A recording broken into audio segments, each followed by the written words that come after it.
Well, it just happened.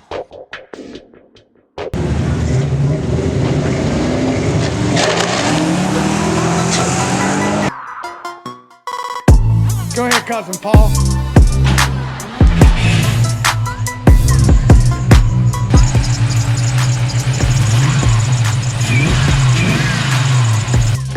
Send it.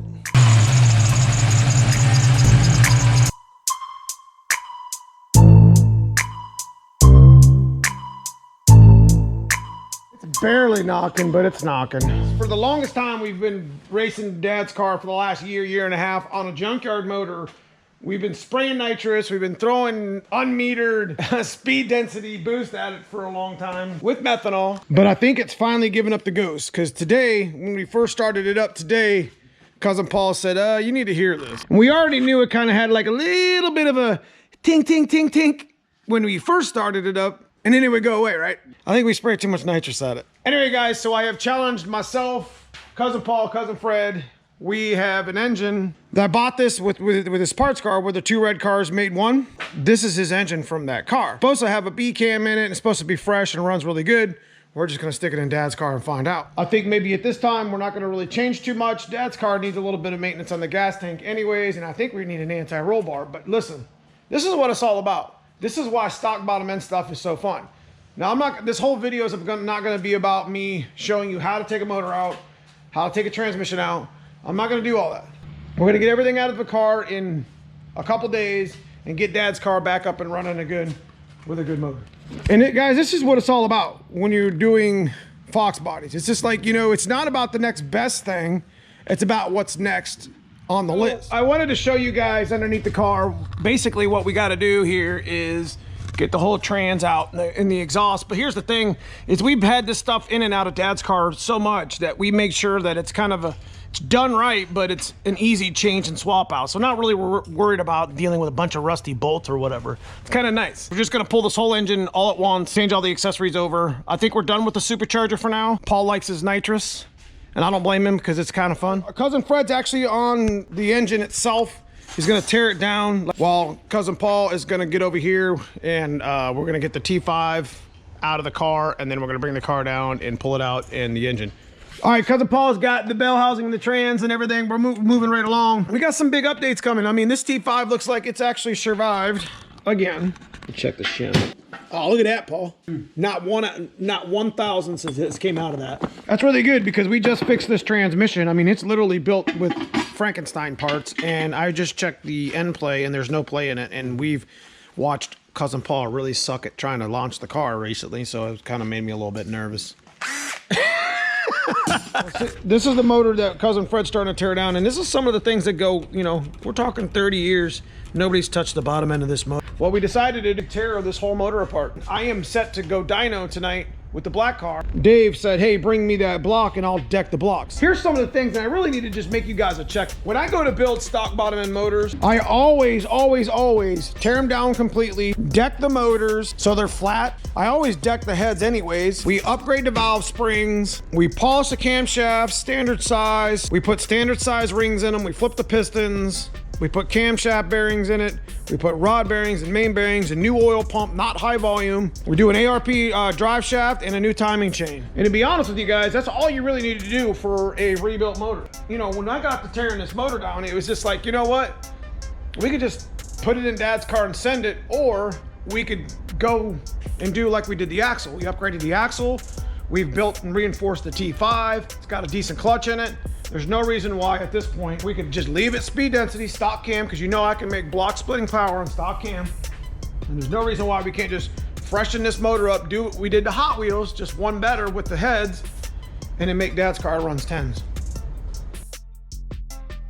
You know, we're pretty much at the point where we're kind of unbolting the stuff underneath of the car. We got to get the ground to the back of the block. We got to get the motor mounts. We got to loosen the motor mounts, you know, start working our way up into the engine to where we can just pull this whole engine as one. All right, so we got the teardown started here. I know we're going kind of fast, but this is kind of what we do. I don't want to bore you with a whole full engine rebuilds because I'm going to have to put this back together. But me and cousin Fred are out here. He's basically getting this block tore down so I could get it over to the machine shop to get this surface, this deck surfaced. But the main thing I'm looking for is a lot of wear lip. It looks like this engine is actually a really good candidate, which is good. It's a XXX roller block. Okay, so we're getting the camshaft out. Look on the back of it, flip it over. Keep spinning. Oh, this is a factory Z. You can see the Z stamp.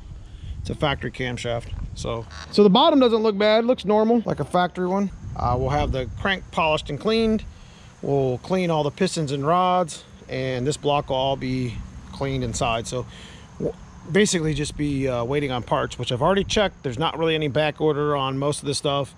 You know, the E7TE parts as far as like the drop-in rings and the bearings and stuff like that. So, I mean, we're going pretty quick on the build, but I just want to give you guys an update on what happened to Pop's car. I mean, we've been shooting nitrous at this car for so many years. Cousin Paul isn't but an hour or two away from taking this hood off and pulling this whole engine out. And then we'll take Dad's car and we'll stick it over in the garage. And then that way we could take the engine apart much like we did over there and take all the accessories off and start cleaning. And that's where they'll be at, because I'm gonna be doing the rebuild. And they're going to be cleaning up parts and making sure all my bolts and everything, so we make everything pretty quick.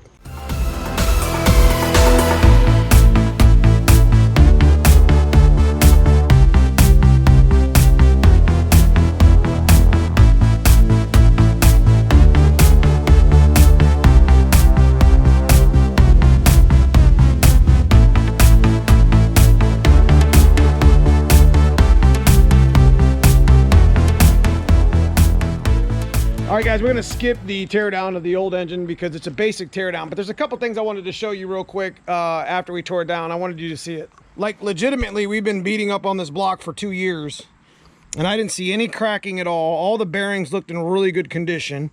I checked all the main webs and everything. I mean, legit, this block has been through some war and had no issue. Now, number 1 and number 4 were the pistons that were broken, and not one mark in either one of the cylinders in 1 or 4. It's crazy. These things can take a beating, I can tell you that. And as you already know, this was a hyper eutectic piston, and this was like a 94, 95, or 93 and up 302 motor. Definitely very clean, but we always kept it clean. This is what your stuff would look like if it was maintained real well with oil and good fuel. But we did end up blowing out 2 big chunks of piston. There was absolutely no damage to the piston wall or the cylinder heads themselves. The mad scientist says, well, it just blew out the exhaust valve. I'm like, what? And this is the passenger side, which would have been 1 and 4, and not one mark on the cylinder heads or either of the valves, and neither of them are bent. Yeah, I can't figure it out, but it is what it is. Move on to a new engine. Let's just keep on rolling. All right, guys, so that's all I have for you for this video. Make sure you hit that like and subscribe on the way out. Hit that bell for notifications so you get my notifications when I upload new videos. If you're interested in channel membership, I have a join button below. If you want to check that out. Outside of that, guys, I appreciate you watching, and I will see you guys very soon in the next video.